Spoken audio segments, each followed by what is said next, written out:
Assalamualaikum warahmatullahi wabarakatuh. Berjumpa kembali dengan catatan Syafiq Hasim. Khalil Nafis, salah satu ketua MUI, mengeluarkan pernyataan yang mengundang kontroversi bahwa anak tidak bisa hanya ditetapkan melalui DNA. Menurut Nafis, anak yang merupakan buah hasil dari luar pernikahan tidak bisa dinafkahi oleh bapak biologisnya karena anak hasil hubungan di luar nikah tersebut tidak memiliki nasab dengan bapaknya. Anak ini hanya memiliki nasab pada ibunya saja. Berdasarkan ini, maka anak ini tidak memiliki hak untuk mewarisi, tidak memiliki hak untuk dinafkahi, dan lain sebagainya. Nafkah bisa diberikan dengan catatan anak tersebut lahir sebelum perkawinan antara ibu dan bapaknya.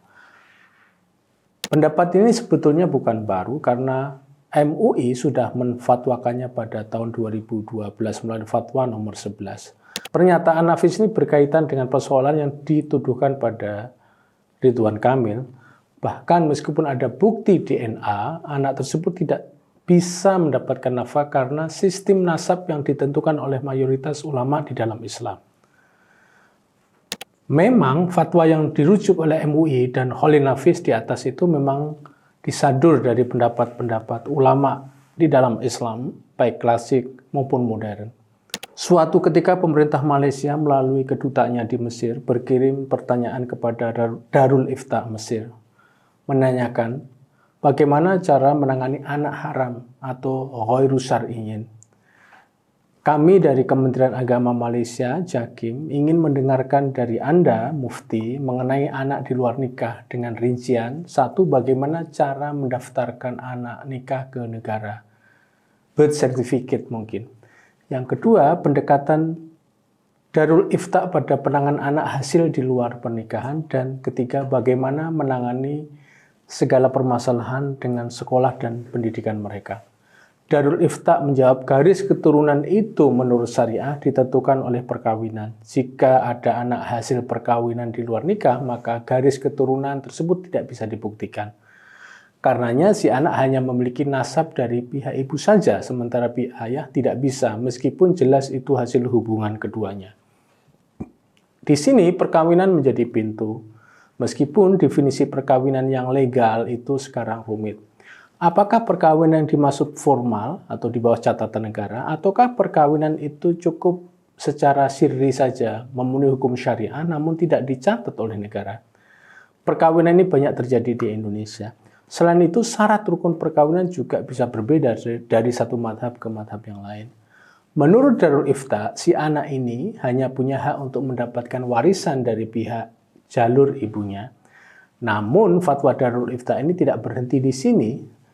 Fatwa ini berpendapat bahwa si anak tetap memiliki martabat sebagai manusia yang sama dengan manusia lainnya atau dengan anak-anak lainnya.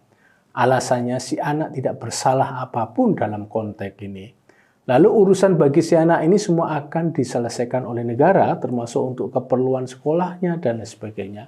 Fatwa ini dikeluarkan pada 2015 di bawah judul Kaifat Ta'amul Ma'a Atfal Ghairu Syar'iyyin yang diberikan oleh Mufti Syauqi Ibrahim Alam. Menurut Fawwa bin Bas, ulama kenamaan Saudi, anak zina jika ibunya itu orang beragama Islam, maka si anak itu adalah anak-anak Islam juga atau auladul muslimin. Meskipun itu anak di luar nikah, menurut bin Bas, umat Islam secara keseluruhan harus memperlakukan mereka, anak-anak tersebut secara baik dan membesarkan mereka dan mendidik mereka. Menurut bin Bas, anak-anak tersebut sama sekali tidak menanggung dosa ibu dan ayah mereka. Bin Bas mengemukakan doktrin Islam tentang tidak adanya beban memikul dosa orang lain. Mereka yang berdosa adalah ibu dan ayah mereka. Jika anak-anak besar, maka mereka harus mendapatkan hak-hak mereka sebagaimana hak-hak anak pada umumnya. Secara terus terang, bin Bas mengatakan bahwa Islam tidak membolehkan pembunuhan atas anak-anak hasil di luar pernikahan. Ini termasuk dosa besar. Bin Bas juga menyatakan tidak boleh anak-anak tersebut ditelantarkan. Anak-anak tersebut juga diberi nama yang baik atau nama-nama yang sesuai seperti Abdullah, Abdurrahman, Fatimah, Zubaidah, dan sebagainya. Berdasarkan dua contoh fatwa tentang hukum anak-anak di luar nikah, maka kita temukan bahwa pembahasan publik, terutama yang dilontarkan di ruang publik oleh kelompok Islam, tidak pernah menyinggung peran negara. Hal-hal yang mereka tonjolkan dalam perdebatan itu lebih banyak dikaitkan dengan soal hukum anak tersebut yang bernada negatif seperti sebutan anak zina dan sebagainya. Di tingkat kehidupan masyarakat sehari-hari, kita memang tidak bisa menghindarkan fakta bahwa dia lahir di luar pernikahan dan hubungan di luar nikah itu tidak dibolehkan. Namun itu sekali lagi bukan salah dia lahir ke bumi. Salah kedua orang tua mereka, dibebankan pada mereka. Jelas ini tidak adil buat anak-anak ini. Karenanya diskusi soal kedudukan anak-anak yang lahir di luar pernikahan haruslah diarahkan pada peran negara untuk mengurusi hak-hak mereka, bukan mengulik-ulik kedudukan mereka.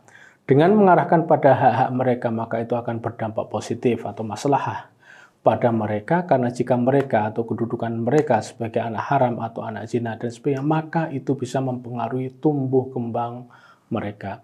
Hal ini perlu dikemukakan di ruang publik dalam debat-debat kita mengenai anak-anak yang lahir di luar pernikahan. Mengingat Indonesia adalah negara di mana produk hukum secara luas tidak merujuk pada hukum Islam. Karenanya jika ada yang protes atas pernyataan soal pendapat jumhur ulama di atas, maka itu wajar saja karena itu semua dipahami lewat mekanisme sistem hukum dan politik di Indonesia. Secara fikih mengarahkan pembicaraan pada hak-hak mereka atau hak-hak anak di luar nikah juga lebih banyak maslahat daripada mafsadahnya. Dalam konteks ini memanggil tanggung jawab negara juga lebih bagus karena itu berarti negara yang memikulnya tidak hanya orang perorangan. Mungkin perubahan atau reinterpretasi atas soal hubungan nasab dalam Islam dengan ayahnya untuk anak-anak di luar pernikahan, khususnya terputusnya hak-hak mereka untuk warisan dan nafkah itu sulit dilakukan. Sebenarnya transfer kekayaan atau apa saja kan tidak harus didasarkan pada hubungan nasab. Sebagai catatan bagi seorang ayah yang memang sudah sadar dan terbukti bahwa dia adalah ayah dari anaknya yang di luar nikah, maka itu bisa memberikan kekayaan bukan karena kewajiban dia, namun karena ingin menyumbang saja. Pemberian boleh diberikan oleh siapa saja dan pada siapa saja, apalagi itu dari ayah pada anak biologisnya. Demikian, wassalamualaikum warahmatullahi wabarakatuh.